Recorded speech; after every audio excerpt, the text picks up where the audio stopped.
Hello, and welcome to a roundtable conversation with artists Niamh Meehan, Gintė Regina, and Mikhail Karikis, hosted by the Centre for Contemporary Art Derry Londonderry. I'm Catherine Hemelryk, the Director of CCA, and I'm delighted to be welcoming you to this recording. This is part of the first of our DeMo Reciprocal Residency programme, a partnership between CCA, the Lithuanian Cultural Institute, and Kaunas Artists' House in Lithuania. Niamh and Gintė were selected through an open call looking for emerging artists working in or from Northern Ireland and Lithuania to spend time as an artist in residence on either side of Europe. Gintė spent February 2020 here at CCA and Niamh in Kaunas, and they're both presenting new work at CCA with two solo shows, coming soon, Netrukus by Niamh and The Pain of Youth by Gintė. Before I say any more about the artists, I want to say thanks to Justa Kostikovaitė, Cultural Attaché for the Lithuanian Embassy in the UK, who worked with me to initiate this residency, and to Ruta Stepanovaitė, Director of Kaunas Artists' House, with thanks to Agne Bagžionaitė, the Residency Coordinator, and to the rest of our teams. Also to Arts Council for Northern Ireland, Derry City and Strabane District Council, the Lithuanian Cultural Institute, Lithuanian Council for Culture, and Kaunas Municipality. So, to a brief introduction to our artists. Niamh Meehan describes herself as an interdisciplinary artist. She's based in Belfast and works between performance, visual art, spoken word, and poetry, carefully examining language and intricate meanings of words and gestures. She has exhibited across Ireland and was selected for the SIM residency in Reykjavik in 2019 and a Studio Nomada residency Barcelona the year before. She studied at De Montfort University in Leicester and received the Vice-Chancellor's 2020 scholarship and also the 2016 Leicester Print Workshop Awards. Gintė Regina is a Lithuanian artist-filmmaker currently based in Vilnius, but has spent much of her career in London, having studied at Central St Martin's and the Slade. Her films and short stories often depict a female protagonist and her experience of being in a different place. Gintė's films have been screened at the BFI, ICA, Whitechapel, Hanoi Doc Lab, and in 2017 she was included in the Selected 7 programme, showcasing emerging moving image artists in leading venues across the UK and Southeast Asia.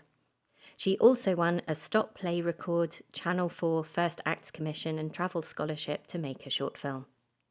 Here with us also for our roundtable is artist Mikhail Karikis, who works with moving image, sound and performance. Mikhail is Greek-British and based in London and Lisbon, where he joins us from today. Collaboration is an important part of Mikhail's practice, and he's worked increasingly with children, teenagers and people with disabilities, and groups and communities from beyond the art world. His recent projects include Ferocious Love, that brings together young adults from Birmingham with the Liverpool Socialist Singers, which is on show at Tate Liverpool until the 22nd of November 2020. The future, self-determination, environmental justice, and solidarity, amongst other themes, thread through his socially embedded projects with both playful and tender outcomes. Mikhail has exhibited internationally at many of the world's leading contemporary art spaces, biennials and festivals, including Manifesta 9 in Genk, British Art Show 8, 19th Biennial of Sydney, the 2nd Riga Biennial, Media City Seoul SEMA Biennial, and was part of the Danish Pavilion at the 54th Venice Biennale. Mikhail was shortlisted for the 2019 and 2016 Film London Jarman Awards, and as a nominee, he selected Gintė to be part of the Whitechapel Video Club screening programme. So, we are all currently in different phases of lockdown in different places. I'm in Derry Londonderry, Niamh, you're in Belfast, Gintė in Vilnius, and Mikhail in Lisbon. So we are very much adhering to social distancing right now.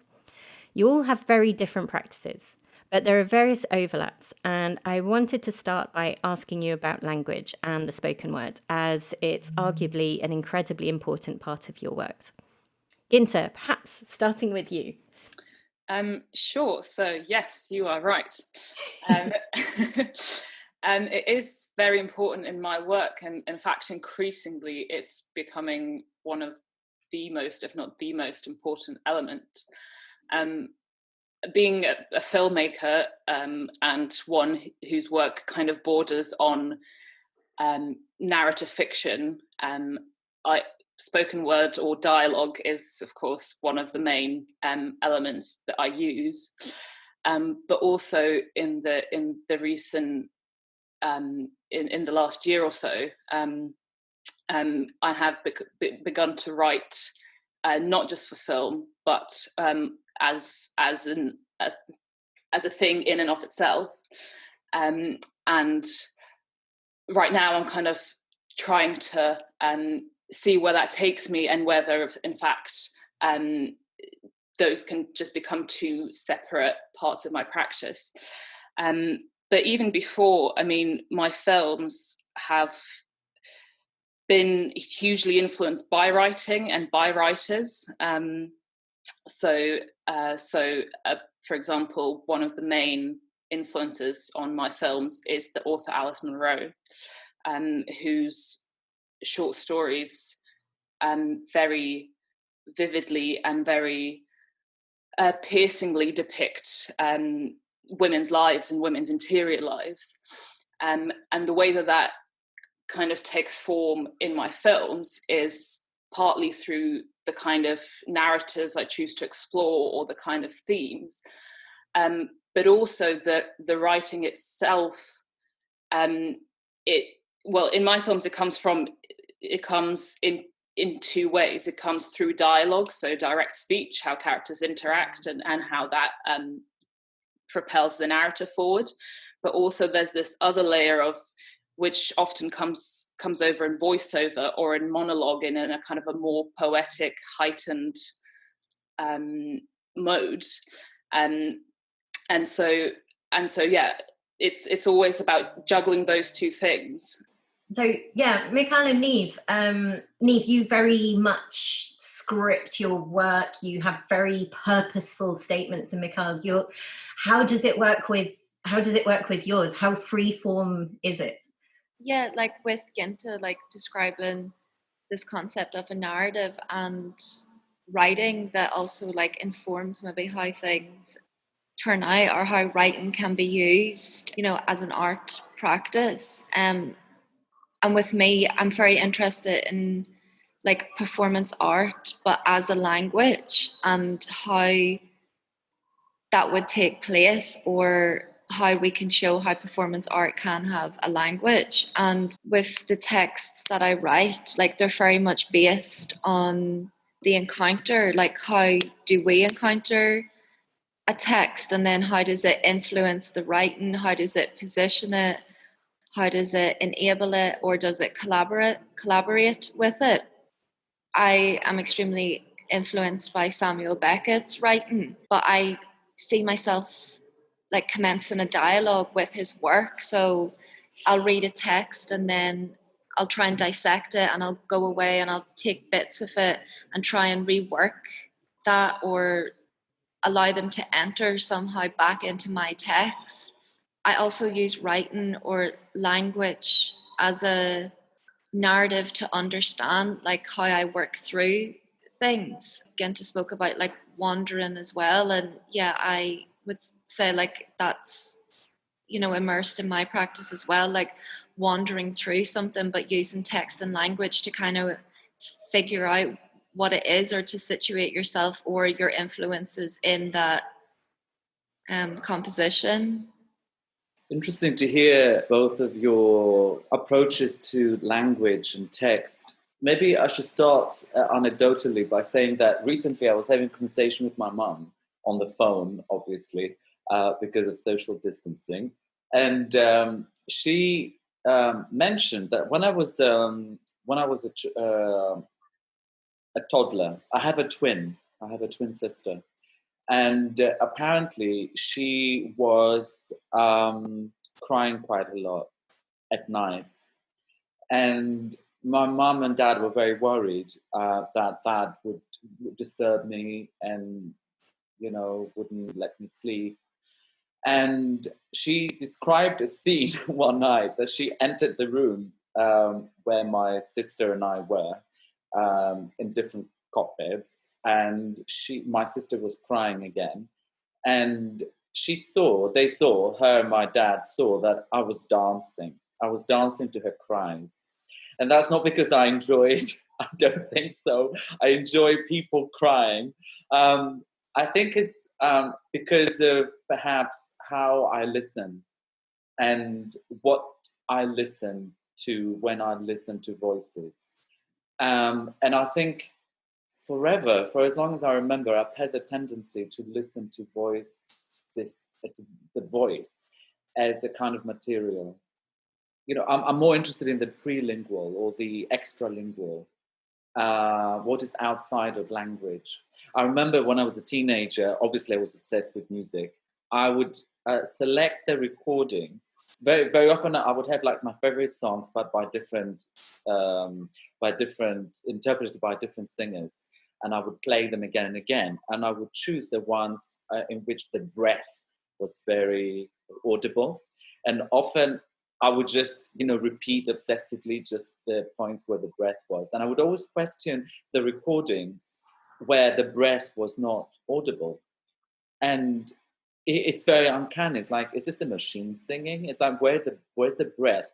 And I was fascinated by how different singers would use the breath as a kind of expressive opportunity, depending on how they breathed and how audible it was or how expressive the breath was. It became part of, the emotional content that they were delivering. I was not focusing so much on what was being said, but more on how, which made sense several decades later when I came across a book called For More Than One Voice by an Italian feminist writer called Adriana Cavarero, who talks about the vocality. She talks about this, the meaning that is carried in the texture, the intonation, the rhythm of the voice, rather than merely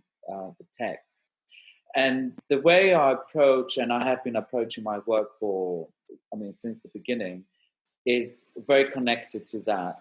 First of all, hardly ever do I script anything. And when there is a specific kind of text that is to be narrated, it's never really my words. It's words that we find in books that I read. And the rest of the kind of vocal material that exists in my work is either extralingual, different kind of vocal sounds, often using onomatopoeia, which is, when you use sounds that sound like something else, or words that sound like something else. Or I create situations through the workshops that I develop to create my projects. These workshops are, lengthy, and the process is, takes months or years sometimes. And the text or the content comes directly from the participants rather than me.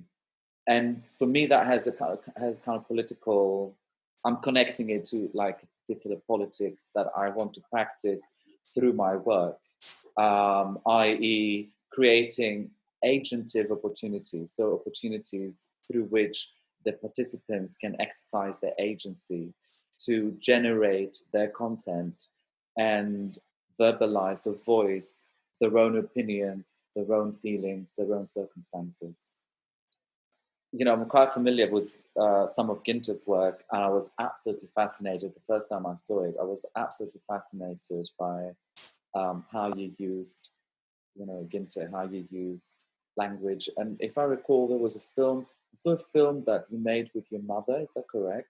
Yeah, exactly. So it's interesting that you say how you don't use your own words, and how you allow people to have their own agency and their own say. And so I think for me that there is kind of an overlap there, in that the way that I've worked, at least up until to very recently, is that it has been about a kind of a mutual scripting process, and even though I kind of have the final say in terms of obviously form and how the narrative comes together, I have in the past made 2 films with my mother, which have kind of, whilst ultimately scripted by me, and in no way could you call them documentary, they have been a kind of a reenactment of her experiences and her life. And so in a way, and they are kind of a mutual collaboration in that sense. And then since that, I've also made films with other people that have again had elements of their life woven back into it, and it kind of, there is this constant push and pull between what is real and what is scripted, but it's all in aid of making something which feels true and talks of true experiences and true feelings. And so the whole process of how exactly the elements come together, then it almost doesn't matter in the end, but the process is very much kind of collaborative and working with people's experiences to then script something out of them. And if I recall correctly, your mother speaks a couple of languages, right? Yeah. So there was one film set in Austria where it was in German, and then there was another film set in Lithuania and in England, which was in Lithuanian and in English. That's right. So how do you think I suppose growing up in a very multilingual environment, how do you think that has affected the way you use language and the way you use text in your work? Well, funny, in a little publication that I made for the show in Derry, there is one, I think, paragraph that begins with a sentence that goes something like, if I were to write, what would it mean to do so in a language that is not my own? Would my words be limp? Would they lack a clarity or a force? And so I think that is very much something that I'm dealing with in my work, and this idea of language as being such like a primal thing that you just feel it. It comes from within you, and what happens when that is something that, like, for example, I make, especially writing, I don't write in Lithuanian at all because I can't. I just, I know the language and I can write, letters, but I could never write fiction because I don't feel the language almost now in the same way that I feel English. Mm-hmm. So it's this very kind of subtle dance between like what I can still have hold of, and especially sort of being based between 2 places.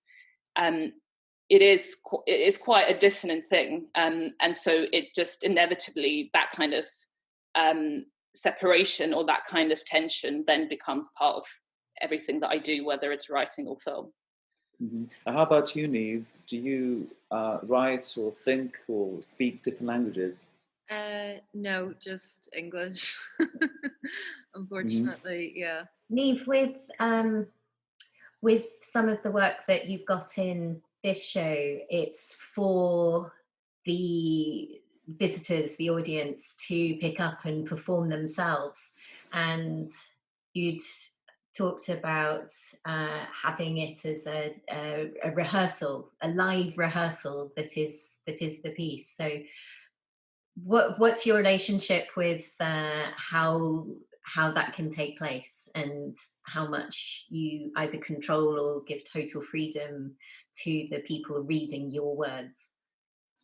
I think again, like with language, I'm interested, how it is like flat on the page, or how it has this textuality, but I also am interested in the performativity of language. So like with these little like written texts that I write, like I always aim for them to be read aloud, and And so that way I'm more interested in how like language performs itself, enacts itself, and how it breathes. And yeah, like the breath as well is important for these texts, and also the pauses and the, you know, if you read a line and maybe you like fumble on a word, which like I always do when I'm reading myself, like I'm interested in how that rehearsal space has the potential to like open up a space of kind of like meaning making between the reader and, let's say, the writer and, you know, the external performers. So it's again a space for collaboration and a space for trial and error. And I like all those little moments of like the in between that happen when you're rehearsing. And then it's interesting because from those little moments in the rehearsal, like I'll also record like through video and like sound recorders, like, you know, us going through the rehearsal period. And then often those texts or that language or that sound or the voices will then translate into a new work. So yeah, I guess it's maybe like the in between that I'm interested in, and how language can be used to move through the in between. I think as well how you use your voice in this show. There's one piece that is whispering, but it's intermittent. So you might walk into the galleries and it's just silent, and then suddenly you've got Niamh just whispering at you from above, and it has that real sort of kind of suddenly become extremely aware of your environs, and then it takes a little while to really be able to tune in and actually understand what you're saying. But there are these pauses that are long enough to make it feel like, is that it? Is there more? And that sort of tension that you're building there is it's pretty electrifying. So that sort of waiting, and you mentioned Beckett earlier. Is there something that threads through a lot of your work? Yeah, I think like Beckett definitely like has influenced my practice like a lot. And obviously there's his like play Breath, which lasts for 35 seconds, and it pretty much is just like an inhale and an exhale. And, you know, like that work is like extremely important, and it makes you really look at, like, whilst you hear breath and you think nothing's happening, like actually what is happening, like, and it's that idea of a wait or an anticipation. And then again with like the in between, like, is the breath or the pause waiting for something else, or did something come before it, or what's going to come after it? So yeah, it's interesting. I was fascinated by that work when I was a student, because it's a page long, isn't it? With several instructions. Is that correct? Like for stage. I mean, he in that work, it's as if he unfolds breath into space in some way. I mean, I often think of breath as a kind of interface between the inside and the outside, between what's inside us, inside a human being, and the world outside. And that work is so profound by Beckett, is so fantastic. There have been some successful and not so successful efforts by contemporary artists to stage that work. I'm not sure if you're familiar with any kind of performances of it. Did Damien Hirst do one? Yes, yes. No, I don't think it like personified what Beckett was like aiming for that work to go. Yeah. Once when I was working, you were talking about errors and ruptures and mistakes, and I was thinking about, again, I'm sorry I'm going to be anecdotal, but when we were making a work called Children of Unquiet, in which, I mean, the landscape depicted in that place, and what attracts me to the landscape is a geothermal landscape. So the actual landscape breathes. You know, you see steam coming out and bubbles, and, you know, all these different kind of sounds coming out of it. is the earth breathing and you're next to it, and it's a hot breath, and also doesn't smell that great because it's sulfurous. So I worked with children who grow up in that area, have been growing up in that area, and we created a school which is onomatopoeic, in which they sing, harmonize with the elements around them, with all these sounds. But in the middle of that piece, there is a piece of text, which is by Michael Hart and Antonio Negri, who are two economic philosophers and political philosophers. And the text is not too complicated. It's about bees and pollination, and it's about love. And some of the words were quite complicated. I mean, they're quite complicated for an adult. The kids that were reading it in the film, they were 5 and 7 years old. And I didn't want them to rehearse. I didn't want them to read the text in advance, because I felt that, there's something about the pitch and the errors when they read, that the pitch of the voice and the errors they made when they were reading it, that would be able to give access points for us to kind of stop and think, okay, what does that actually say? To try to listen to the words in the way that a 5-year-old listens to them, as if they haven't heard them before, and they haven't really heard them before. But it was interesting because when we were filming, some of the mothers were around, just behind the camera, and they kept interrupting the filming process and correcting their children. And I was furious. It's like, don't correct them. What they're doing is really important. And one moment, we had a word called, the word was immaterial, no, 2 words, immaterial production. And all this in Italian, right?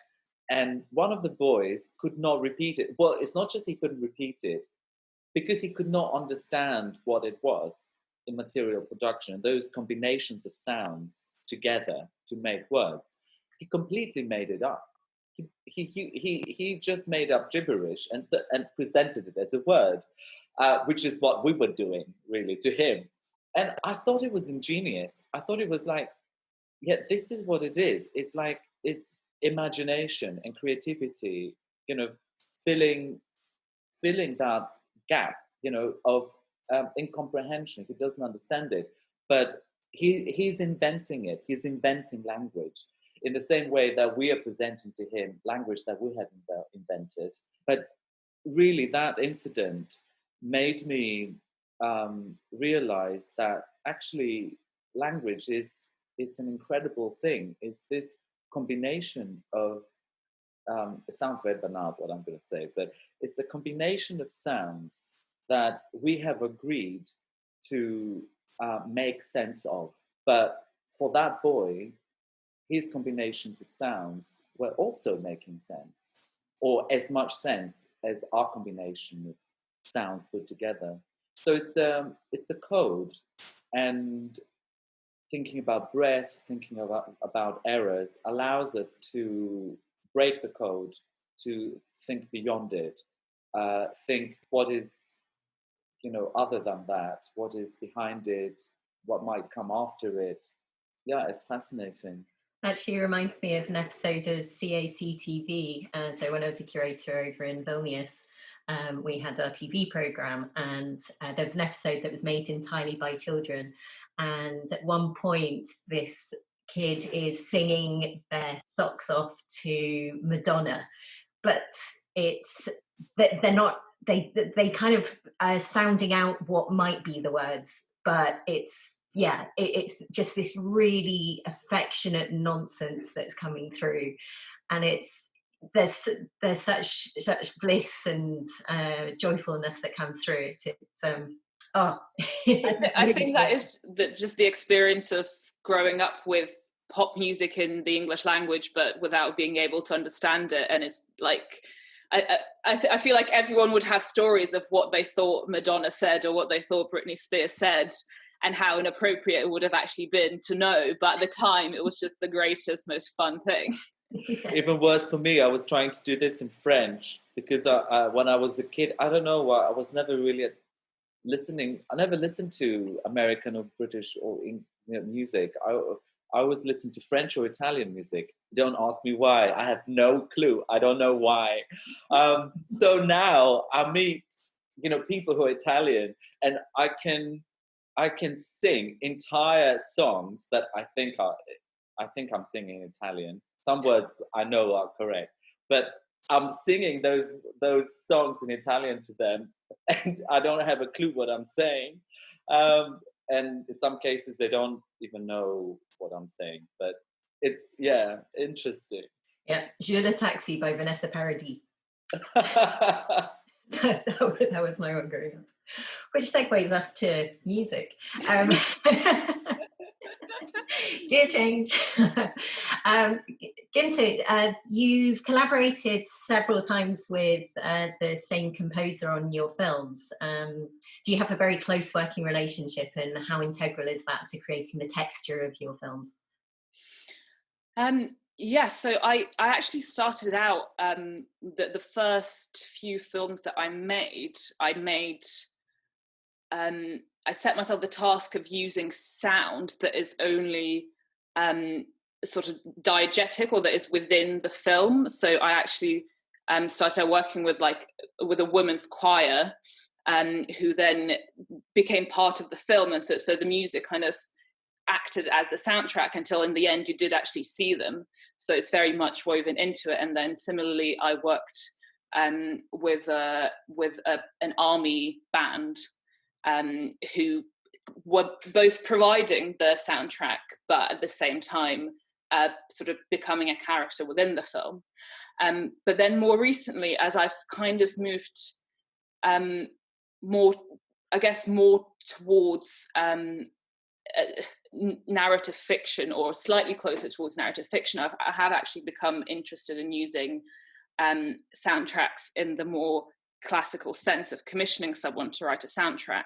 And so I have been working for the past maybe 3 projects with Anne, who is a musician and an animator, and who has a very kind of specific computer-based sound, but that she, and so the way we work together is that I very much kind of I guess imagine the feel of the scene or of the piece, and then kind of try and tell her as much about as I can and show examples, and then she comes up with something, and then kind of edit it down together or add more things or kind of imagine a rhythm. And so it just very much works that way now.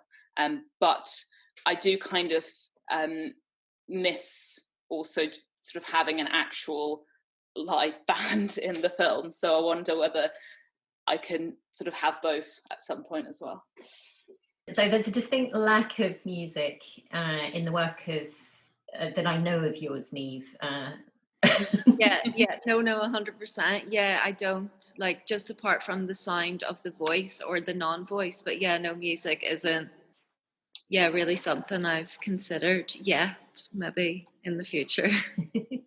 You have a very sort of spare approach to materials, I think. Just as with the spaces that you create, it's the blank page, it's a white room, it's you often wear white, and there's quiet and that sort of absence to highlight what is there as well. Just saying, because obviously me and Niamh have our shows at the same time, and I think it is quite a funny contrast between the two aesthetics, and also the film that was made of us like talking about it. It's also kind of, because you're against a white background, I think maybe wearing white as well. And sort of quite composed, and then there's me against like a purple background in like a yellow top with like red cheeks and being really hyper. So watching that film is just sort of like, what's going on? It's a really nice contrast. I love it. Where do you think your influences, where do your influences come from in terms of those aesthetic choices?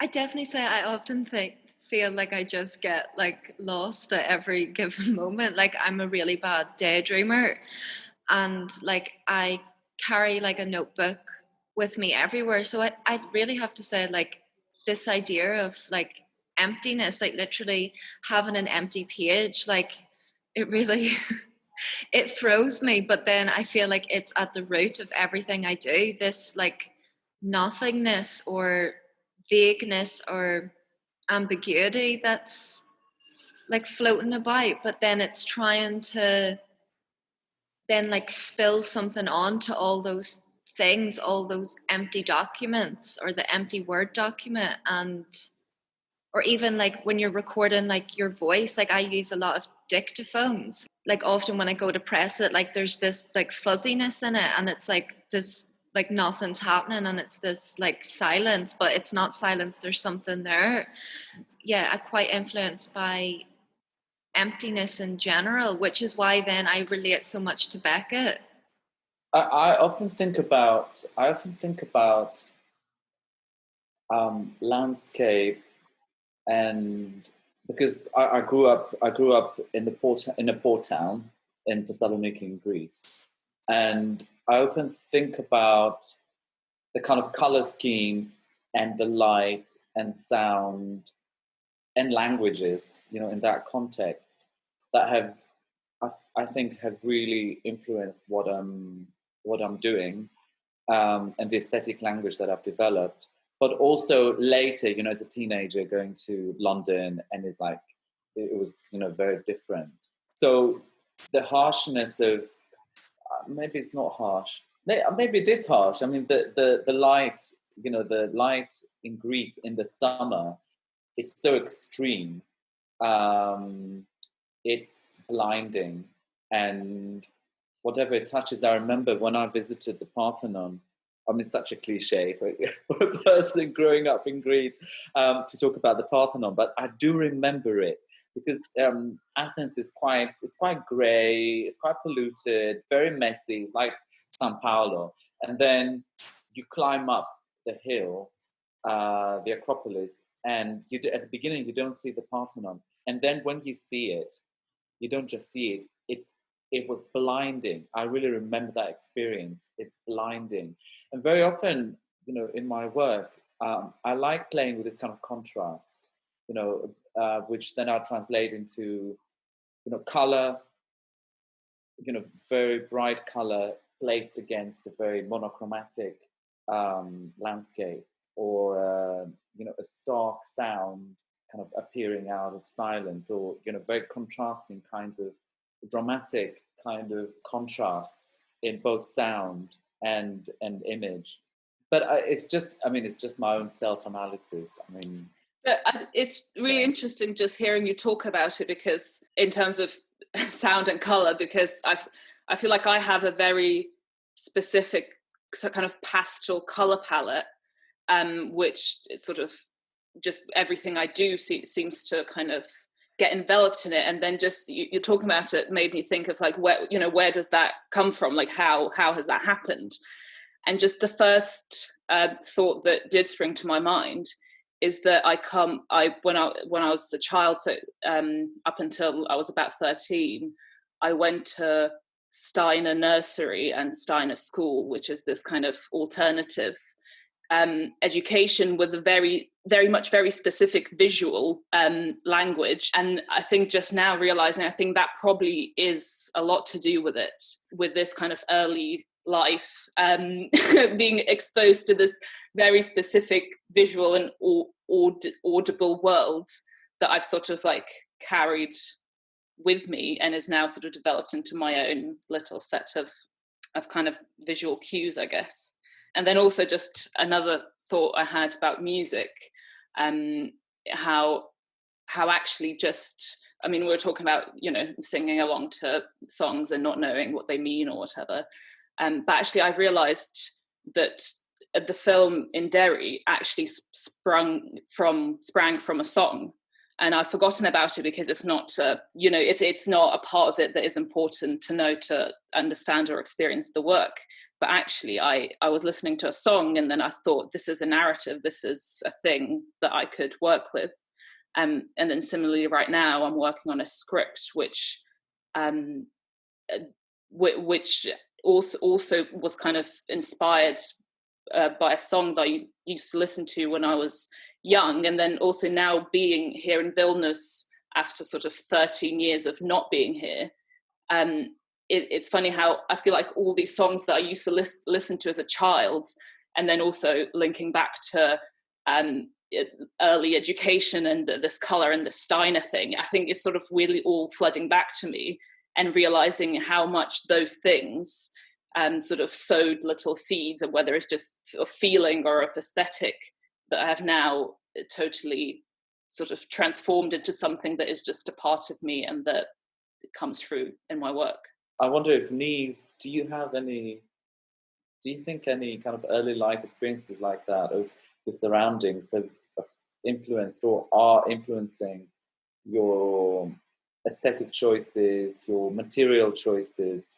Yeah, that's a good question. I don't know. I grew up like quite isolated. Like, we lived in the country, and I have 3 younger sisters. And so we were just kind of left to our own devices, and like to play and like to be wild outside.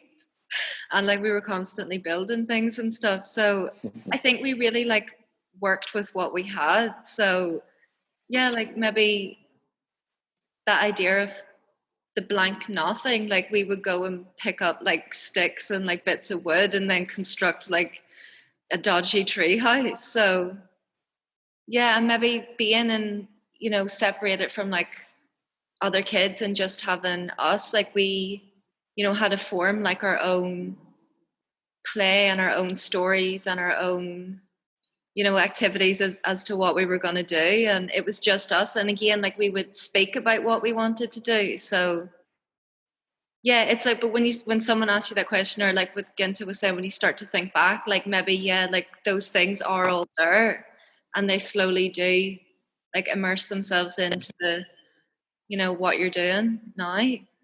When I went to view the exhibition and I was walking around my bit, and then, it was quite white and empty. And then I went into Gintė's and I sat in the room, where the video is at the back, and it was, it's purple, and like it's a really nice shade of purple. And I was sitting in that room and I was like, wow, this, like, it was a nice environment, but then I felt mine was very cold. So I'm just wondering, Gintė, like what made you choose the colour purple for the space? Well, I feel like I have to give some credit to Catherine there. Curator extraordinaire. So I can't actually remember. I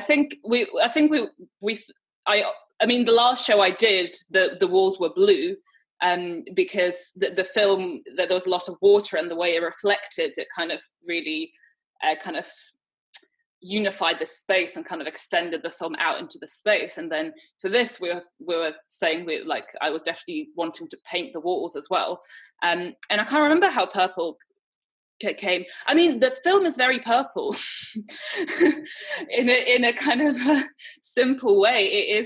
That's the main thing in the film, in the color scheme. It's purple. Yeah, we needed that device to separate, to visually show that it's 2 solo shows rather than 1 complete show. That there was that clear division.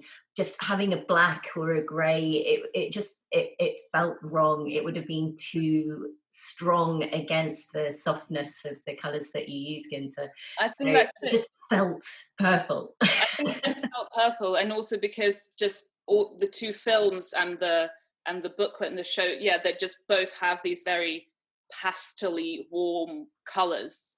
It's just, I don't know, purple seems to be the only colour. So purple, it can also be very like magenta, like violet, strong, but yours is very pastel, is it? I haven't seen the show. It's a warm, dark purple. Right, okay. So it's quite plummy, I think. Oh, I see, okay. So it's really, it's really comforting to sort of be enveloped in this dark, but a warm dark space that's the cinema space for the largest film that we're showing. I used purple in a survey show I had at Niamh, Middlesbrough Institute of Modern Art, less than a year ago. And it was the first time, but it was not this kind of purple from what you're describing, at least. It was more like intense, bluish purple, really, really piercing. I showed a lot of different works, and work that spans like a decade. And we talked so much about color. And in the end, what I decided to do was to be very strategic about what color meant in the works and in the experience of the whole show. So the navigation was through 6 rooms and you would navigate anti-clockwise. The first room was charcoal, grey, and very monochromatic. The second room was lighter grey with spots of colour that would burst out of like photographic images. The third was, the landscape that was depicting was very monochromatic, but then the children would wear bright colours, and then we put a carpet that had a colour. And then progressively, I would introduce more and more colour until we reached the last room, which is called, for a work, which is called No Ordinary Protest. And it's the first work that I made that drew inspiration from science fiction, called The Iron Woman by Tate Hughes. And the way I use colour in that work is to allude to the imaginary. It's a bit like Spike Jonze's video for Bjork from the 90s, a song called It's Oh So Quiet. And then it's the same idea that was developed in a film by Lars von Trier, in which, everyday kind of life would have, normal colors. And then whenever the character in the film would enter a state of reverie or the imaginary, everything would become really saturated. It would have a kind of technicolor quality. And I decided to use the same kind of idea in the entire show.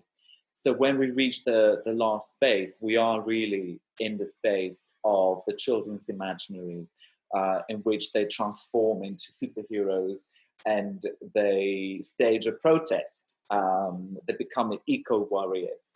And the colors were so intense. But because the navigation, in your navigation as a viewer, this is progressive. You don't notice it until you go back to the first room or you exit the last room. And suddenly you kind of feel that something has happened. There's something that color does. There's something about the vibration of the light vibration in your eyes and how that affects you. And then you exit that, you would exit that room and everything was like back to a kind of desaturated reality. It was really interesting that I was given the opportunity to play with that, and meaning also the budget, to play with that idea of how it can really affect us emotionally and how it can be used as a symbol or strategically to create meaning. Color can be very interesting. Yeah. Yeah, no, I adore working with exhibitions and how we can just change everything by changing the colour of the wall and finding those reasons and meanings that can be drawn out just through having that colour environment happening around you. I don't know whether the only thing that's still worth mentioning separately is place, landscape, location. I feel like, Mikhail, and you sort of work in different places with different people and different landscapes, so that must be a big part of... Yes, site specificity is very important to my work because I feel that everything comes from the places we inhabit, really, and the circumstances in those places.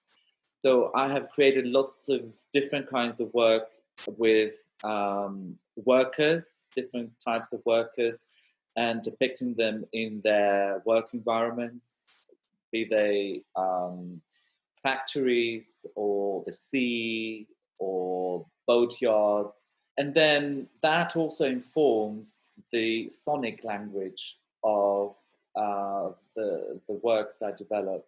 You know, I endeavor usually to create situations in which very often the participants in the work, in the projects, in a way make peace with the places that they inhabit, because, you know, very often we become angry, you know, when our circumstances are compromising, when we are unemployed, we live in, you know, tough post-industrial or industrial regions, or if people work, you know, with the elements, exposed to the elements, or underground, we have this very close but often love and hate relationship with those sites.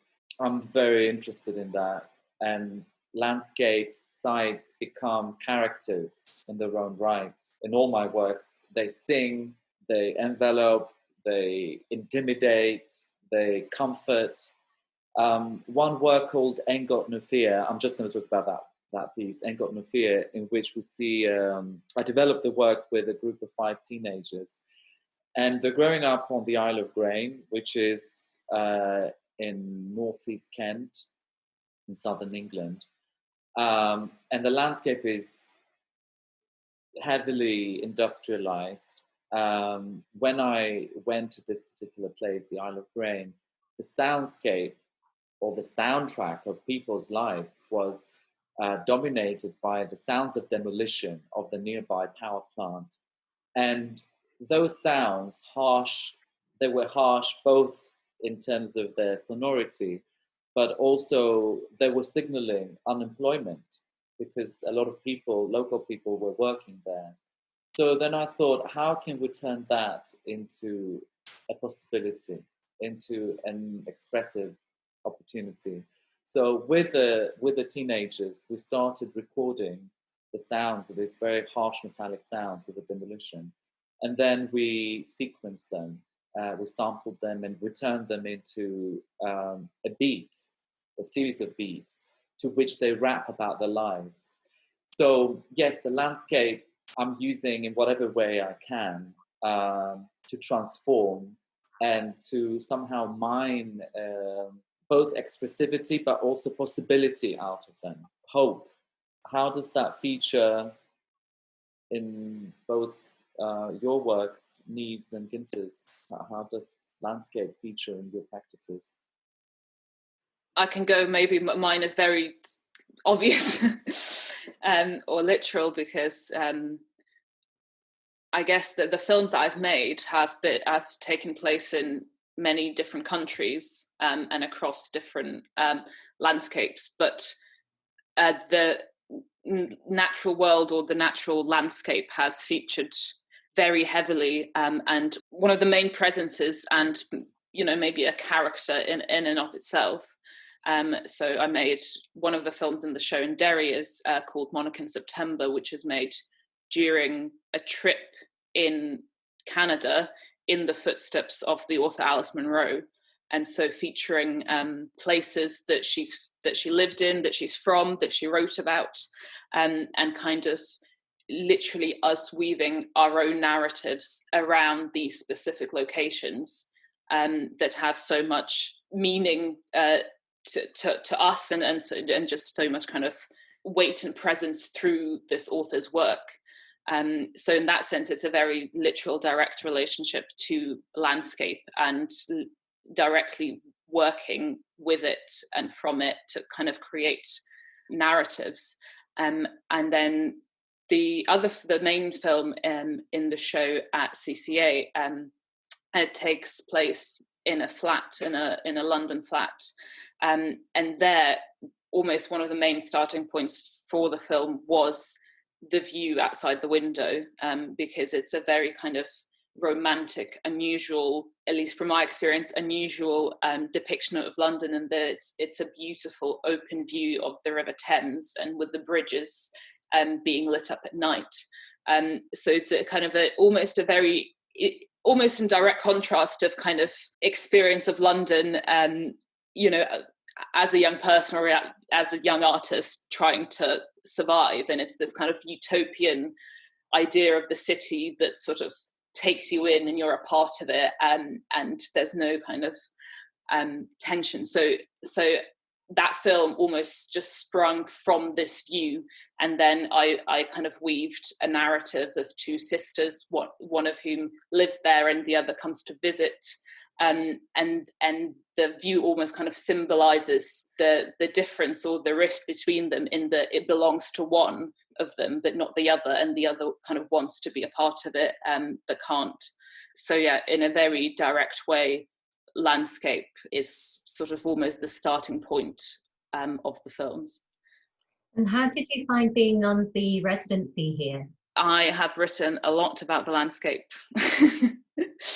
of so I've written about Derry, and I've written about Donegal actually, because having taken sort of trips around the beaches and the cliffs, literally I do have a short story that is kind of set all around there, and that the characters are sort of directly affected by the landscape, almost to the extent where they make life choices or think about making life choices influenced by it. So, and Niamh, you spoke previously about the space of Kaunas Artists House and how that prompted some line of thought and some new work that you were trying out. I was kind of given the option to have like a studio space upstairs in the Kaunas Artists House, and it was kind of like a white space and kind of like typical of what you would expect like an artist to have a space. But then downstairs there was their like rehearsal space or their event space, and it was just at the front, and you had like a view of, you know, like the center in front of you. And I thought, no, like I'll go for this space, like it's a rehearsal space, and like I'm here to make new work, so let's try all these things. And I think because there was like a stage, so to speak, or a platform that, you know, the performer or someone would like get up and stand up on it, like it really kind of inspired this concept of like rehearsing for a work that you don't know what the outcome's going to be, or, you know, waiting for a work to happen and being in that environment that usually would be busy and like be busy with people doing stuff, but I was in there by myself and it was very still and silent. So yeah, it definitely like inspired this work. And I think obviously because at the minute we're not allowed to like travel as well, like I'm, you know, I've spent a lot of time thinking about how much like it, you know, just the concept of traveling and going to a place other than your own, or, you know, somewhere new, like it subconsciously like does influence or inspire something. Like you might not necessarily know it straight away, but down the line it will, like it'll fiddle out into something. So yeah. So I'd like to thank all of our roundtable speakers today, Gintė, Regina, Niamh, Seana, Meehan and Mikhail Karikis.